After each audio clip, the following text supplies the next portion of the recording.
मंत्री जी, हमारा राजकुमार कहाँ है? महाराज, राजकुमार को तो आप वहीं छोड़ आए हो। क्या बोल रहे हो मंत्री जी? चलो, जल्दी चलो, वरना अगर मेरे राजकुमार को कुछ हुआ तो मैं तुम सबको जान से मार दूंगा।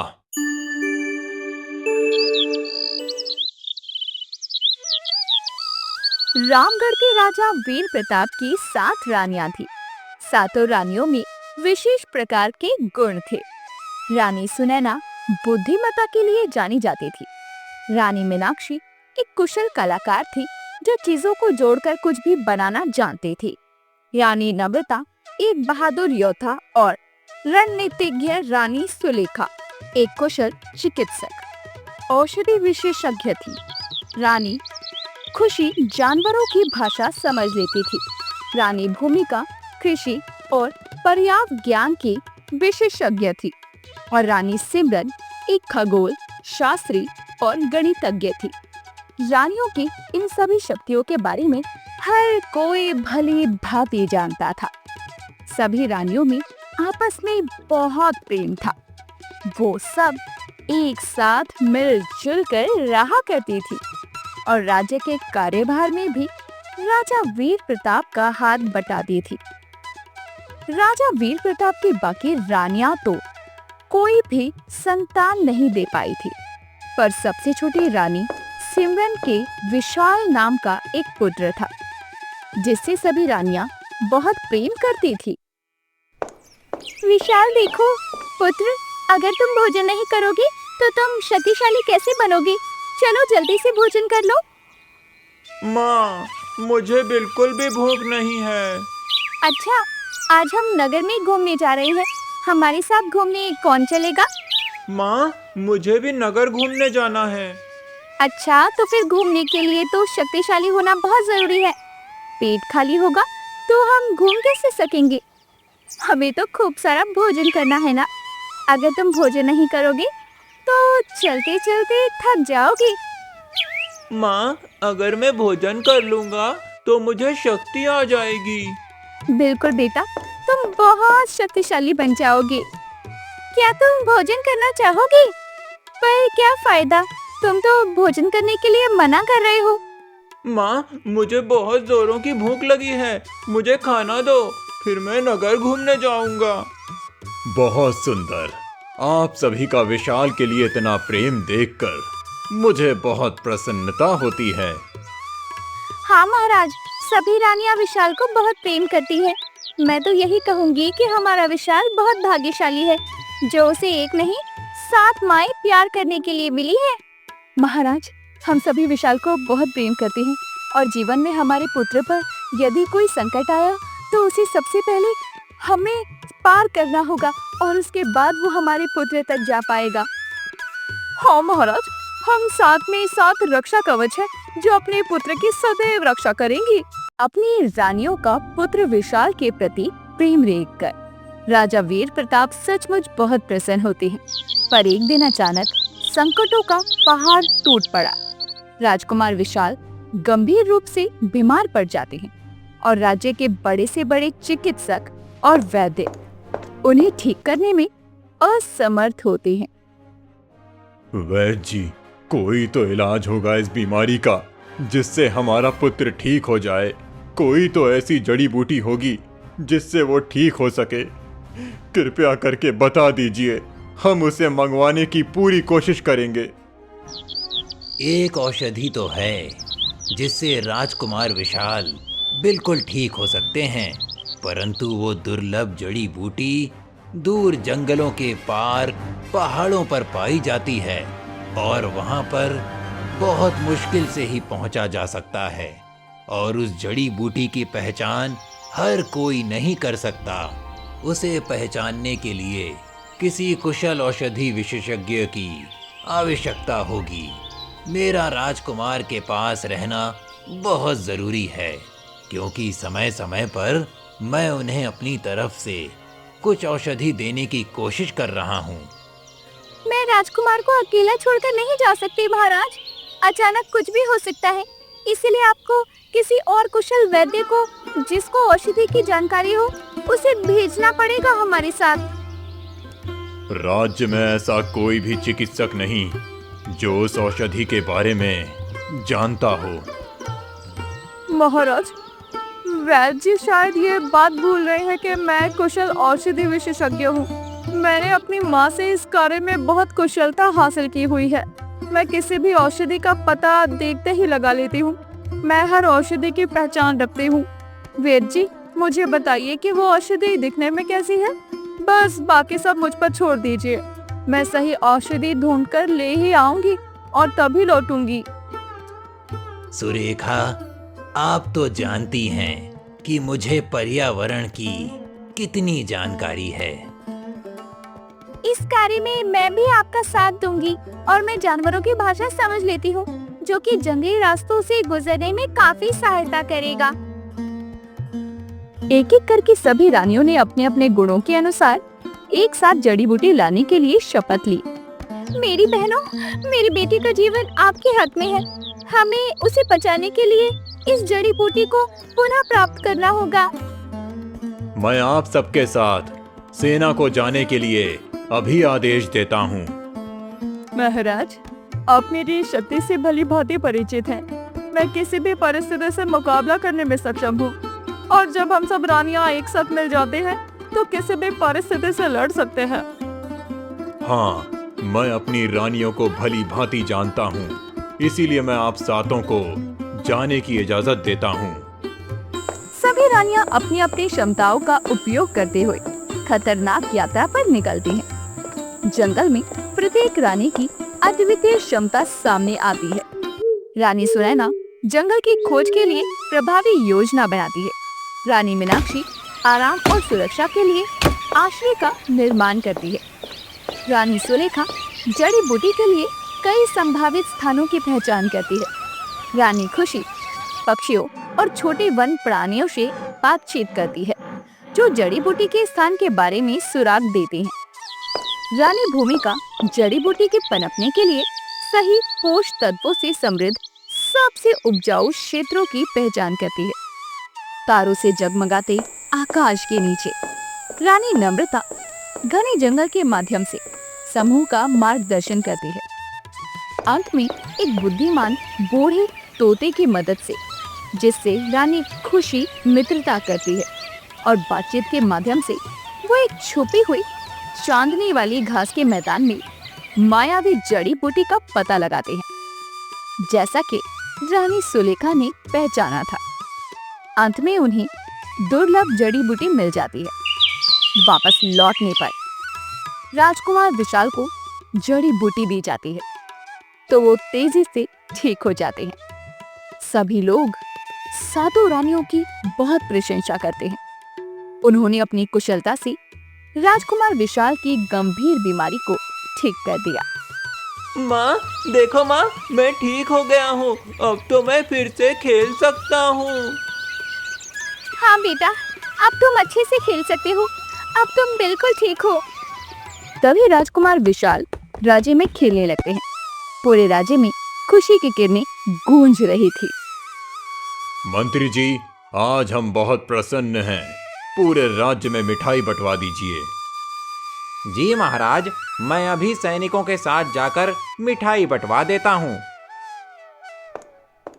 इतना कहकर मंत्री वहाँ से चला जाता है और जाकर पूरे राज्य में मिठाइयाँ बंटवाने लगता है। इधर राजा अपने पुत्र के साथ खेल रहा था। पिताजी, मुझे आपके साथ शिकार पर चलना है। आप कब जाओगे? मैं भी आपके साथ चलूंगा। मुझे देखना है। मैंने सुना है कि आप बहुत बड़े तीरंदाज हैं। नहीं बेटा, अभी तुम शिकार पर नहीं जा सकते हो, क्योंकि अभी तुम बहुत छोटे हो। जब तुम बड़े हो जाओगे तो तुम शिकार पर जाना। नहीं पिताजी, मुझे जाना है, नहीं तो मैं आपसे बात नहीं करूंगा। अच्छा ठीक है, हम जब भी शिकार पर चलेंगे तो तुमको जरूर लेकर चलेंगे। राजकुमार विशाल खुश हो जाता है और जाकर अपनी माँ से सब कुछ बता देता है।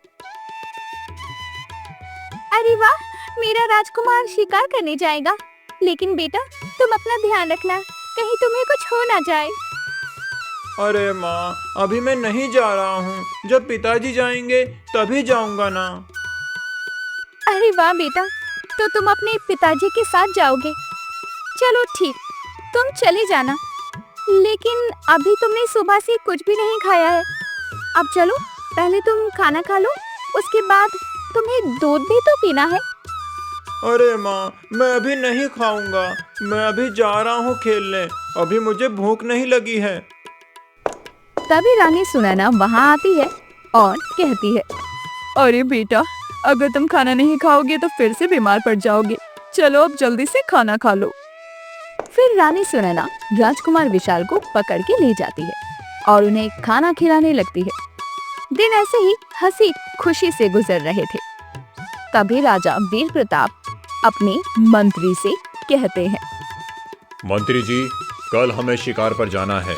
कई दिनों से हमने कोई शिकार नहीं किया है, तो तुम आज ही सारी तैयारियां कर लो। जी महाराज, जैसा आप कहें, मैं अभी सारी तैयारियां कर लेता हूँ। इतना कहकर मंत्री वहाँ से तैयारियां करने के लिए चला जाता है। तभी वहाँ राजकुमार विशाल आते हैं और कहते हैं, पिताजी, आप शिकार पर जाने वाले हैं, हमें भी चलना है, आपने कहा था। अरे हाँ बेटा, हमें याद है, हम तुमको लेके ही चलेंगे। अभी तुम जाओ खेलो, जब हम जाएंगे तो तुम्हें बता देंगे। अगले दिन सुबह होते ही मंत्री आता है और राजा कहते हैं, महाराज, हमें शिकार पर जाना है, आपको याद नहीं है क्या? हमें याद है, हम तो बस अपने राजकुमार का इंतजार कर रहे हैं। मंत्री जी, जरा जाकर देखो, राजकुमार क्या कर रहे हैं। जी महाराज, मैं अभी देखता हूँ। माँ, जल्दी करो, मुझे जाना है, नहीं तो पिताजी चले जाएंगे। अरे हाँ बेटा, जल्दी ही कर रही हूँ। रानी सिमरन राजकुमार को तैयार कर रही थी।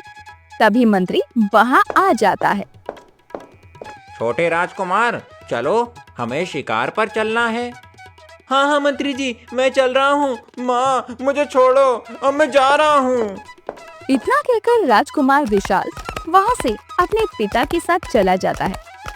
जंगल में पहुँचने के बाद मंत्री बोलता है, महाराज, अब हम जंगल में काफी अंदर आ गए हैं, अब आप आराम कर लीजिए, राजकुमार भी थक गए होंगे। हाँ मंत्री जी, तुम सही कह रहे हो। जाओ, हमारे आराम करने के लिए व्यवस्था करो। जी महाराज, मैं अभी करता हूँ। इतना कहकर मंत्री वहाँ से चला जाता है और विश्राम करने की व्यवस्था करता है। बेटा राजकुमार, तुम्हें भूख भी लग गई होगी। जी पिताजी, मुझे बहुत जोर की भूख लगी है। हाँ, हमें पता था, इसीलिए हम तुम्हारे लिए पहले ही इंतजाम करके लाए थे। हमें मालूम था कि तुम्हें भूख लग जाएगी। अरे वाह पिताजी, आप तो बिना बताए सब कुछ समझ जाते हैं। अच्छा पिताजी, आप क्या लाए हो मेरे लिए? जल्दी दो, मुझे बहुत जोरों की भूख लगी है। अरे हाँ भाई, दे रहे हैं, ये लो, खाओ। तभी राजा उसे कुछ फल खाने को देता है। राजकुमार फल खा ही रहे होते हैं कि तभी वहाँ पर एक खरगोश आता है।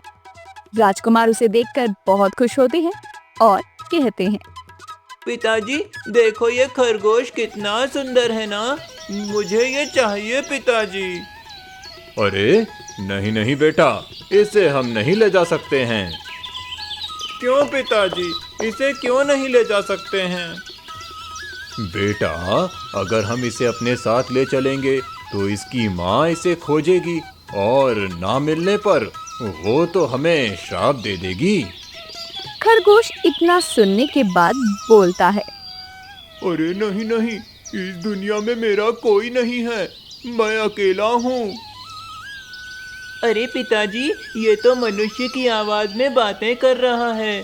पिताजी, ये मुझे चाहिए बस। देखो, इसने बता भी दिया कि मेरा कोई नहीं है। अब तो मैं इसे अपने साथ ले जाऊंगा। इतना कहकर राजकुमार और राजा खरगोश को लेकर चले जाते हैं। खरगोश को देखकर सभी रानियां बहुत खुश होती हैं। अरे वाह बेटा, तुमने तो बहुत सुंदर खरगोश लाए हो। अब राजकुमार हमेशा उसी खरगोश के साथ ही खेला करते। धीरे धीरे उन दोनों की काफी अच्छी दोस्ती हो जाती है। दिन ऐसे ही गुजर रहे थे। एक दिन अचानक से राजा वीर प्रताप शिकार पर जाने लगते हैं। तभी राजकुमार बोलते हैं, पिताजी, हम भी चलेंगे आपके साथ शिकार पर। बेटा, आज तुम शिकार पर मत जाओ, हम किसी और दिन चलेंगे। अभी तुम जाओ और अपने प्यारे से खरगोश के साथ खेलो। नहीं पिताजी, हमें जाना है। राजकुमार जिद कर रहे थे। फिर राजा उन्हें भी अपने साथ ले जाते हैं। जंगल में पहुंचने के बाद उन्हें एक हिरण दिखाई देता है। राजा तुरंत ही राजकुमार को छोड़कर उस हिरण का पीछा करने लगते हैं और मंत्री और सारे सैनिक भी उनका पीछा कर रहे थे और इधर राजकुमार भी उनके पीछे जा रहे थे। राजकुमार जंगल के काफी अंदर आ चुका था। तभी राजा को याद आता है कि मेरा राजकुमार कहाँ है। मंत्री जी, हमारा राजकुमार कहाँ है? महाराज, राजकुमार को तो आप वहीं छोड़ आए हो। क्या बोल रहे हो मंत्री जी? चलो, जल्दी चलो, वरना अगर मेरे राजकुमार को कुछ हुआ तो मैं तुम सबको जान से मार दूंगा। राजा वीर प्रताप और मंत्री जल्दी से वहां जाते हैं और देखते हैं वहां कोई भी नहीं था। अब राजा को क्रोध आ रहा था। उन सब ने सारी जगह खोजी, लेकिन उन्हें कहीं भी राजकुमार नहीं मिला। राजा निराश होकर अपने राज्य लौट जाते हैं। वहां पहुंचने के बाद रानी सिमरन राजा से पूछती है, महाराज, हमारा राजकुमार कहाँ है? राजा कुछ भी नहीं बोल रहे थे। महाराज, आप कुछ बोल क्यों नहीं रहे हो? सब ठीक तो है ना? नहीं महारानी, कुछ भी ठीक नहीं है। हमारा राजकुमार कहीं खो गया है। क्या हमारा राजकुमार खो गया है? हे भगवान, ये क्या हो गया मेरे साथ? रानी सिमरन के रोने की आवाज को सुनकर सभी रानियां आ जाती हैं और पूछती हैं, क्या हुआ छोटी रानी, तुम रो क्यों रही हो? क्या हुआ, बताओ तो सही। अरे बहन, अब मैं क्या बताऊं, मेरा राजकुमार कहीं खो गया। क्या हमारा राजकुमार खो गया? पर कैसे? फिर राजा उन्हें सारी बातें बताता है। इधर राजकुमार को एक लोमड़ी दिखाई देती है। लोमड़ी को देखकर राजकुमार डर जाता है और दूसरी तरफ एक शेर झाड़ियों में से देख रहा था। आला वाह, यह तो बहुत ही अच्छा शिकार आज मिल गया है। इसे खाकर आज तो मजा आ जाएगा। चलो, अब इसके पास जाकर देखता हूँ, कहीं ये भाग ना जाए, नहीं तो सारा मजा खराब हो जाएगा। इतना कहकर लोमड़ी उसके पास जाने लगती है कि तभी शेर को समझ आता है और वो बोलता है, अरे, ये लोमड़ी तो उसके पास जा रही है, मुझे जाना होगा, नहीं तो ये उसे खा लेगी, तो मैं क्या खाऊंगा? इतना कहकर शेर लोमड़ी की तरफ जाता है। लोमड़ी शेर को देखकर भागने लगती है। शेर उसका पीछा करने लगता है। ये सब कुछ दूर खड़ी एक बूढ़ी दादी माँ देख रही थी और वो कहती है, यही सही मौका है इस बच्चे को यहाँ से अपने साथ ले जाने का, नहीं तो ये लोमड़ी या फिर ये शेर, दोनों में से कोई ना कोई इसे अपना भोजन बना लेगा। इतना सोचकर दादी माँ जल्दी से उस बच्चे को लेकर अपने घर आ जाती है और उस बच्चे को अपने घर से खाना खिलाती है और उसकी देखभाल करती है। लोमड़ी ने तो मुझे आज बहुत थका दिया। इतना तो मैं पिछले 12 सालों से भी नहीं दौड़ा था, जितना आज दौड़ लिया है। अब उस बच्चे शिकार को खाऊंगा, फिर जाकर अपनी गुफा में सो जाऊंगा। शेर उसी जगह पर पहुंच जाता है जहां पर वो बच्चा खड़ा हुआ था। अरे ये क्या हो गया? बच्चा कहाँ गया? कौन ले गया उसे? किसकी इतनी हिम्मत है? जिसने भी मेरे शिकार को हाथ लगाया है, मैं उसका पता लगा के रहूंगा। जरूर ये उसी लोमड़ी की कोई चाल होगी। उसने मुझे गलत दिशा में भगा के खुद यहाँ आके उस बच्चे को उठा ले गया। इस लोमड़ी को तो मैं नहीं छोड़ूंगा। ना जाने ये किसका बच्चा है, जिसे वो लोमड़ी और शेर अपना शिकार बनाना चाहते थे। शुक्र है मैं इस बच्चे को यहाँ ले आई और इसकी जान बच गई, पर मैं इसको घर वापस कैसे पहुँचाऊंगी? मैं तो इसके घर को जानती भी नहीं, ना इसके माँ बाप को। मैं एक काम करती हूँ, पास में जो महात्मा जी हैं उनके आश्रम में लेकर जाती हूँ। शायद महात्मा जी मेरी कुछ मदद कर पाए। फिर वो दादी माँ उस बच्चे को लेकर महात्मा जी के आश्रम जाती है। महात्मा जी को मेरा प्रणाम। तुम कौन हो माता? कहाँ से आई हो? और ये बच्चा किसका है? फिर दादी माँ ने महात्मा जी को पूरी बात बताई। अच्छा, लेकिन हम इसके माता पिता को जानते तो नहीं हैं। हमें ही इसकी देखभाल करके पालना होगा। लेकिन मुझे तो पास के राज्य से वहाँ पूजा करने का बुलावा आया है, तो पूजा समाप्त होने में बहुत समय और बहुत साल भी लग सकते हैं, जिसके लिए मैं और मेरे सभी शिष्य वहाँ जा रहे हैं। तो तुम उसके साथ इस आश्रम में रह सकते हो, जिससे ये बच्चा जंगली जानवरों से सुरक्षित रहेगा। अब वो दादी माँ रोज उस बच्चे को आश्रम के अंदर ही सुलाकर चली जाया करती और आश्रम आकर बच्चे के लिए जंगल से फल भी लाती थी। देखते देखते अब वो बच्चा बड़ा हो जाता है और एक दिन दादी माँ ने कहा, बेटा अब मैं जा रही हूँ और तुम्हारे लिए ताजे फल लेकर आऊंगी। तब तक तुम यहीं आश्रम में चुपचाप रहना और शोर शराबा बिल्कुल मत करना, नहीं तो किसी को पता चल जाएगा कि यहाँ पर कोई है। हाँ माँ, मैं आश्रम से बाहर नहीं जाऊंगा, जैसे आज तक नहीं गया। अब दादी माँ रोज जाती और उस बच्चे के लिए ताजे फल लेकर आती। यह दादी माँ यहाँ रोज ताजे ताजे फल तोड़कर ले जाती है, भला ये किसके लिए ले जाती होगी फल रोज रोज, जबकि ये तो इतने सारे फल कैसे खा लेती है। जंगल में आज पता लगाकर ही रहूंगी कि माजरा क्या है। लोमड़ी अब दादी माँ के पीछे पीछे उसके आश्रम चली जाती है। माँ, आ गई तुम? बहुत भूख लगी है मुझे, बस तुम्हारे ही इंतजार में बैठा था मैं। हाँ बेटा, मैं आ गई, ले ये फल खा ले, तब तक मैं थोड़ा आराम कर लेती हूँ, बहुत थकावट हो रही है। माँ, तुम कितनी मेहनत करती हो और मेरे लिए फल भी लाती हो, लेकिन मैं तुम्हारे लिए कुछ भी नहीं कर पाता हूँ।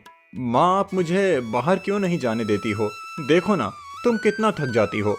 माँ, आज से तुम घर पर रहो और मैं तुम्हारे लिए खूब सारा खाना लेकर आऊँगा और अपने लिए फल भी ले आऊँगा, और तुम यहीं आश्रम में रहना। नहीं बेटा, ये नहीं हो सकता, तू बाहर नहीं जा सकता। क्यों माँ, क्यों मैं बाहर नहीं जा सकता? इतने लंबे समय से मैं यहाँ बंद हूँ, आखिर मुझे भी बाहर की दुनिया देखनी है। अरे बेटा, क्योंकि ये जंगल जानवरों का है और यहाँ जानवर रहते हैं, इंसान नहीं। और अगर कोई जानवर तुझे अकेला देख लेगा तो तुझे वो अपना शिकार बना लेगा, इसीलिए मैंने तुझे इतने सालों से कभी बाहर नहीं जाने दिया। अच्छा, तो यह मांजरा है, इसका मतलब ये वही बच्चा है जो मैं वर्षों पहले उठा कर लाया था, और ये दादी माँ इसको चुपके से पाल रही है, और आज ये इतना बड़ा हो गया और शेर महाराज को लगता है कि मैंने इस बच्चे को खा लिया। अब ये बात मुझे शेर महाराज को बतानी होगी कि उस बच्चे को एक दादी माँ उठा कर ले गई थी और वो अब उसके साथ है। क्या तुम सच कह रहे हो? अगर तुम्हारी बात झूठी निकली तो मैं तुम्हें नहीं छोड़ूंगा। हाँ महाराज, मैंने अपनी आंखों से देखा उन दोनों को महात्मा जी के आश्रम में रहते हुए। तो ठीक है, चलो फिर आज उन दोनों का काम तमाम कर देते हैं। वैसे भी मुझे भूख लगी है, कई दिनों से मैंने कोई बड़ा शिकार नहीं किया है। नहीं महाराज, ऐसा मत करो, अगर अभी उसको खाने चलोगे तो कुछ हाथ नहीं लगेगा, क्योंकि वो दादी माँ अपने आश्रम में दरवाजा बंद करके रखती है और वो हम दोनों को देखकर सतर्क हो जाएगी। इसलिए कल जब वो जंगल में फल तोड़ने जाएगी ना, तो तब आप उस पर हमला कर देना और फिर उसके बच्चे को मारने में कोई बाधा नहीं आएगी। ठीक है, तो फिर हम कल सुबह ही उस दादी माँ को खत्म कर देंगे और उस बच्चे को भी। अच्छा बेटा, मैं जा रही हूँ। तुम्हारे लिए ढेर सारे फल लेकर आऊंगी। हाँ ठीक है माँ। शेर महाराज, शिकार सामने है, बस आप जल्दी से उसको दबोच ले। हाँ, तुम ठीक कह रहे हो, शिकार सामने है। अब मुझे देर नहीं करनी चाहिए। शेर तुरंत ही उस दादी माँ के सामने आ जाता है। ए बुढ़िया, तूने कुछ समय पहले हमारे शिकार को चुराया था। ए बुढ़िया, तूने हमसे छिपा के एक बच्चे को पाला है। तुझे क्या लगा मुझे कुछ पता नहीं चलेगा? मैं सब जान गया हूँ और आज तू मेरा शिकार बनेगी और मैं उस बच्चे को भी मार के खा जाऊंगा। अरे ये शिकारी कहाँ से आ गया? ये तो धनुष बाण लिए हुए इधर ही आ रहा है। लगता है आज हम ही शिकार बनने वाले हैं। जान बचा के भाग ले रहे भैया। अरे अरे, ये लोमड़ तो भाग गया। अब मैं क्या करूं? ये शिकारी तो सच में खतरनाक लग रहा है। कहीं ये मुझे अपना शिकार न बना ले। भाग लेता हूं मैं अभी यहाँ से। इतना कहकर शेर वहाँ से भाग जाता है। आपका बहुत बहुत धन्यवाद, मेरी जान बचाई। मैं इस जंगल में कुछ सांप पकड़ने आया था, जिसे मैं लोगों को दिखाकर पैसे कमा लेता हूँ। लेकिन आज आते ही देखा कि शेर सामने ही खड़ा है, तो मैं डर गया था। लेकिन वो शेर खुद ही डर के भाग गया, इसीलिए तुम्हारी भी जान बच गई और मेरी भी। हाँ, और ये सब तुम्हारे आने से ही हुआ है, वरना आज पता नहीं क्या होता। मेरे साथ साथ उस बच्चे को भी नहीं छोड़ता ये शेर। मेरे साथ साथ एक बच्चा भी रहता है। मैंने उसे अपने बेटे की तरह पाला है। मेरे मरने के बाद पता नहीं उसका क्या होगा। क्या तुम्हारे साथ इस जंगल में एक बच्चा भी रहता है? ऐसा कैसे हो सकता है? क्या तुम मुझे अपने आश्रम ले चलोगी? मैं इस बच्चे को देखना चाहता हूँ। तभी दादी माँ उस शिकारी को अपने आश्रम में ले जाती है और अपने बच्चे को रास्ते में हुई सारी घटना के बारे में बताती है। आपका बहुत बहुत धन्यवाद। आपने मेरी माँ की जान बचाई। मैं आपका यह एहसान कभी नहीं भूलूंगा। दादी माँ, इस लड़के को तुमने पाला है, वो भी इस जंगल में कैसे? दादी माँ, मुझे तुम पर गर्व है। तुम सच में माता हो। अच्छा, अब मैं चलता हूँ, फिर कभी मिलने आऊंगा। माँ, मैंने कितनी बार कहा है कि अब मैं बड़ा हो गया हूँ। अब मैं आपका ख्याल रख सकता हूँ। अगर आज वो शिकारी ना होता तो वो दुष्ट शेर और लोमड़ी आपको मार देते। माँ, फिर मेरा क्या होता? माँ, क्यों ना हम इस जंगल को छोड़कर कहीं दूसरी जगह पर चलकर रहें। वहाँ मैं कोई ना कोई काम कर लूँगा और हम अच्छे से रह लेंगे और पैसे भी ले आया करूँगा। लेकिन अब हम यहाँ नहीं रहेंगे क्योंकि आपकी जान को बहुत खतरा है।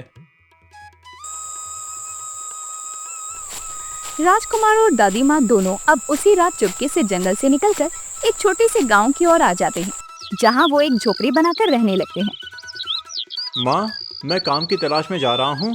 तुम घर पर ही रहना, मैं जल्दी ही आ जाऊँगा। लेकिन बेटा, ये जगह अनजान है, तू कैसे जाएगा? तू तो कुछ जानता भी नहीं है। माँ, ये कोई जंगल नहीं है जो मुझे यहाँ शेर, लोमड़ी या कोई और जानवर खा जाएगा। यहाँ मेरे जैसे इंसान लोग ही रहते हैं और भला मुझे उनसे क्या डर। अब तुम फिक्र मत करो, मैं जल्दी ही आ जाऊंगा। कहाँ जाऊं काम के लिए? कौन काम देगा? मुझे तो यहाँ कोई जानता भी नहीं है। एक काम करता हूँ, जंगल में जाकर वहाँ से कुछ फल लाकर उन्हें बाजार में बेचकर मैं अपने घर का गुजारा कर सकता हूँ। अगर कोई जानवर हुआ तो? नहीं नहीं, मैं किसी से नहीं डरता। मैं जाऊंगा। तभी उसे एक चिड़िया के रोने की आवाज सुनाई देती है। अरे, यहाँ तो किसी चिड़िया की रोने की आवाज आ रही है। मेरी मदद करो, मेरी मदद करो। अरे, ये क्या? ये चिड़िया तो घायल है। इसके शरीर से बहुत खून बह रहा है। हाँ हाँ, मैं जरूर करूँगा तुम्हारी मदद, लेकिन मैं तुम्हें कैसे बचा सकता हूँ? मुझे कुछ समझ नहीं आ रहा है। तभी चिड़िया ने रोते हुए बोला, इसी रास्ते पर सीधे जाकर एक नदी और एक झरना है, जहाँ पर एक जड़ी बूटी का पेड़ है। तुम मुझे उस पेड़ की पत्तियाँ लाकर दे दो। मैं उसका रस पीकर ठीक हो जाऊंगी। ठीक है, मैं अभी जाकर उस पेड़ से उन पत्तियों को लेकर आता हूँ। राजकुमार जल्दी से जाकर उसे लाकर देता है और वो उसे खाकर ठीक हो जाती है। तुम्हारा बहुत बहुत धन्यवाद। आज अगर तुम ना होती तो मेरा बच पाना नामुमकिन था। लेकिन तुम्हारी ये हालत कैसे हुई थी? मैं उड़ती हुई जा रही थी, तभी पीछे से एक चील आ गई और वो मुझे मारकर खाना चाहती थी। उसने मुझे घायल कर दिया और तभी एक दूसरी चील भी वहाँ आ गई और दोनों में लड़ाई होने लगी। तभी मैं एक चील के पंजों से छूटकर यहाँ नीचे गिर गई और वो दोनों चील लड़ते लड़ते उड़कर कहीं और चले गए।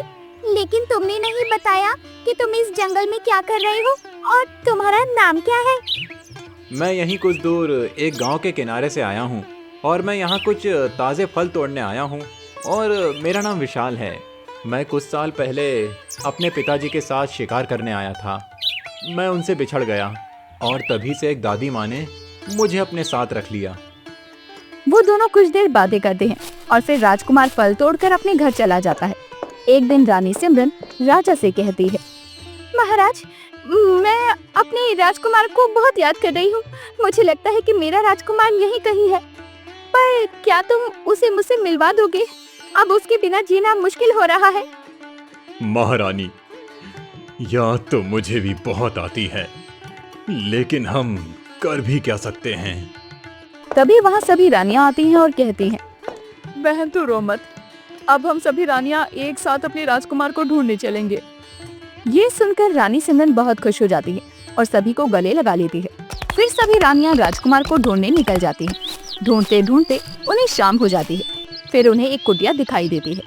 उस कुटिया में जाकर वो देखती हैं तो वो दंग रह जाती हैं। उस कुटिया में उन्हें राजकुमार विशाल मिलता है। ये देखकर रानियां रोने लगती हैं। इधर राजकुमार भी अपनी माँ को पहचान लेता है। अरे माँ, आप यहाँ कैसे आई हो? अरे बेटा, हम सब तुझे ही ढूंढने आए हैं। चल बेटा, अब तू अपने घर चल। नहीं माँ, मैं नहीं जा सकता हूँ। मैं यहीं पर ठीक हूँ, आप लोग जाओ। क्यों नहीं जाएगा बेटा तू अपने राज्य?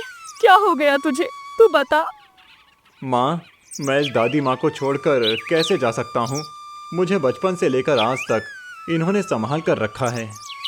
अरे बेटा, दादी माँ भी हमारे साथ चलेगी ना। अब तो तू चलेगा ना? हाँ माँ, फिर मैं चलूँगा। इतना कहकर सभी रानियां राजकुमार और दादी माँ को लेकर चली जाती हैं। ये सब देखकर राजा वीर प्रताप एकदम भावुक हो जाते हैं और रोने लगते हैं। फिर सभी लोग खुशी खुशी जीवन व्यतीत करने लगते हैं। कहते हैं ना दोस्तों, एकता में वो ताकत होती है जिससे एकजुट होकर बड़ी से बड़ी कठिनाइयों से लड़ा जा सकता है। और हाँ दोस्तों, ऐसी ही अनोखी और मजेदार कहानियाँ देखने के लिए हमारे चैनल को सब्सक्राइब जरूर करें और अगर ये वीडियो पसंद आई हो तो वीडियो को एक लाइक जरूर कर दें।